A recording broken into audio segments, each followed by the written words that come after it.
Tere kõigile, head kuulajad-vaatajad. Hea meel on teid täna taas tervitada. Oleme täna küll jõusaalis, aga me pole päris jõusaalis ja ei tee täna jõusaali harjutusi ja ei tee täna jõudu.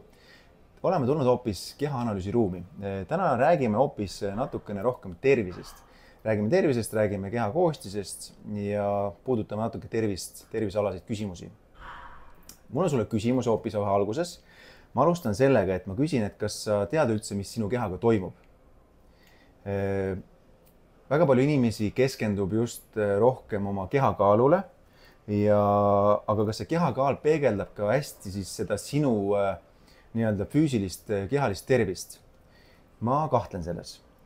Selle asemel, et keskenduda väga palju selle kehakaalule, võiksid sa keskenduda rohkem keha koostisele. Ehk siis, kui me võtaksime siia kaks inimest kõrvale, kaks inimest, kes on sama kaaluga, aga täiesti erineva keha koostisega, jah? Ehk siis, kuhu ma sellega sihin, ehk siis oluline on see, et keha koostis üldiselt, keha kompositsioon, me räägime siin lihasmassist, skeletilihasmassist, räägime siin rasvamassist, rasvaprotsendist, räägime kogu keha energiakulust, räägime visceraalsest rasvast, mis on ladestunud organite ümber ja nii edasi. Ehk siis, kui me alustame esimesest asjast, ma teen sellise kiire ülevaate teile kehaanalüüsist üldiselt. Ehk siis, kui ma inimesega kehaanalüüsi teen oma personaaltreeningutel, siis ma sellest alustan, et ära kaardistada esialgu tema näitajad ja vastavalt sellele siis luua mingisugune selline struktuur ja kondikava, mis suunas me peaksime ja kindlasti võiksime edasi liikuda. Kui me räägime skeleti lihasmassist üldiselt, siis me räägime puhtast lihasmassist, jah? Et mida suurem lihasmass, seda suurem puhkeoleku energiakulu. Seega jõutreening jällegi tuleb siia väga-väga suuresti mängu, ehk siis jõutreeningu olulisus ja kasulikkus. Ehk kui me räägime kehavedelikest, siis kehavedelikud on samamoodi oluline näitaja, et miks su kehas, kui see näitaja on suur, siis miks hoiab su keha vett kinni.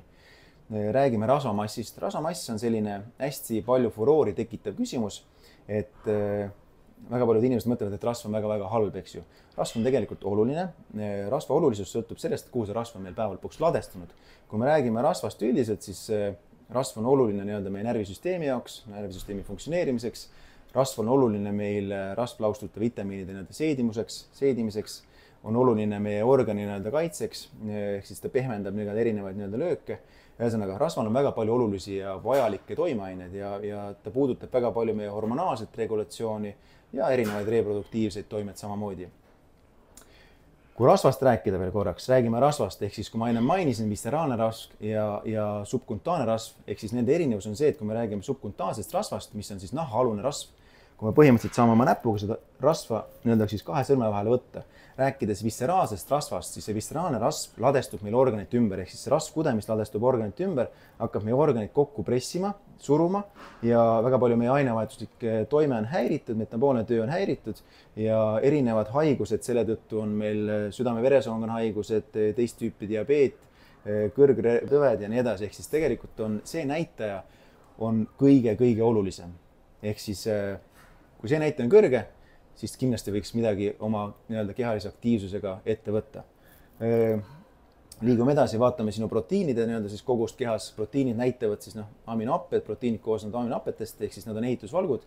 Kui näitaja on kõrge, siis on hea aminohappete proteiinide selline päevane kogu tarbimine võiks olla sõltuvalt sinu kehalisest aktiivsusest soovituslik 1,6 kuni 2 grammi kehakilogrammi kohta, olenevalt sellest, mis on sinu treeningu eesmärgid ja nii edasi. Rääkides mineraalidest, siis mineraalid on jällegi väga olulised, mikrotoitained, räägime siin tsingist, kaltsiumist, magneesiumist, räägime siin kaaliumist ja nii edasi. Ehk siis jällegi väga-väga olulised, et mikrotoitainete kasulikkus ja kui palju nad mõjutavad meie, olgu siis närvisüsteem või siis metaboolne töö jällegi mängib väga suurt rolli. Lähme edasi, vaatame siit rasvaprotsenti. Rasvaprotsent millest jällegi pakub väga paljud inimestele suurt huvi. Rasvaprotsent näitab siis meie kogu keha massist seda rasvaprotsenti, rasvamassi, kui palju see siis sisaldab. Ehk siis jällegi väga selles mõttes oluline näitaja. Keskmine näitaja, mis võiks olla, on selline 10–20% on siis meestel ja 20–30% seal vahemikus võiks ta jääda naistel. Vaatame siis sinu basaalaine vahetust ehk siis põhiaine vahetust. mis on jällegi väga oluline näitaja. Ehk siis baasainevahetus on selline, ühesõnaga, kui me ei tee päeva otsa mitte midagi, istume voodis, lamame voodis, siis tegelikult keha kulutab sellele vaatamata energiat, jah. Ehk siis keha vajab ikkagi nii-öelda kuidagimoodi peab keha funktsioneerima ja see energiakulu on siis selline meie igapäevane, mida keha vajab üldse elus püsimiseks. Me räägime siinkohal südametööst, räägime siinkohas hingamisest, organite töö ja nii edasi. Ehk siis see näitab ära, palju on meie päevane energiakulu, mis on juba meil nii-öelda siis igapäevaselt sisse arvutatud. Räägime toidu termilisest efektist, ehk siis see moodustab selline 10–20% meie igapäevasest energiakulust. Räägime meie kehalisest aktiivsusest, kui palju me siis päeva jooksul oleme kehalist aktiivsed, ehk siis kas me oleme siis tõesti istuval tööl, on meil päev otsa kontoritöö või me liigume päev otsa ringi, see kõik on energiakulu. Veel korraks mainin vahel, ehk siis baas põhiainevahetus, see moodustab meie kogu päevasest energiavajadusest 60–70%. Räägime siis ka samamoodi ja see kõik kokku moodustabki meie kogu päeva nii-öelda siis energiakulu, ehk siis kui me oletame, et me oleme füüsiliselt aktiivsed päev otsa, meie baasainevahetus, põhiainevahetus on selline 1800, meie päev otsa aktiivsena olles me kulutame nii-öelda energiat ja see nii-öelda kogu energiakulu, päevane energiakulu tuleb meil ala kuskil selline 3000, oletame, eks ole. Kui me püsime selles piiris, see 3000 kilokalorit, kui me sööme sama palju, ehk siis me tarbime, absorbeerime sisse sama palju energiat, siis me püsime selles kaalus.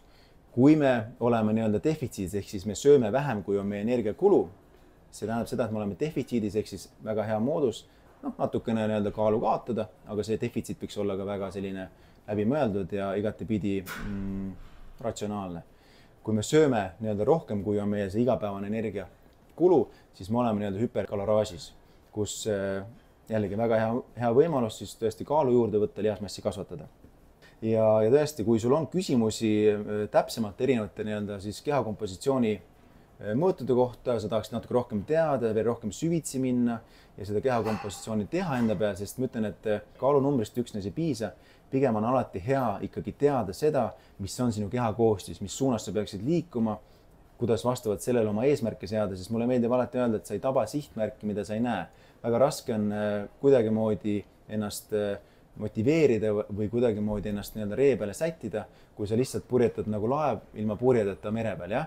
Et siis oluline on see, et enda jaoks kaardistada ära just eesmärgid, vaadata üle, mis on sinu kehakompositsioon üldiselt ja vastavalt sellele siis seada mingisugune kindel eesmärk, mida mööda edasi liikuda. Seega, suvi pole enam mägede taga. Viimane aeg on oma eesmärkide suunas hakata liikuma.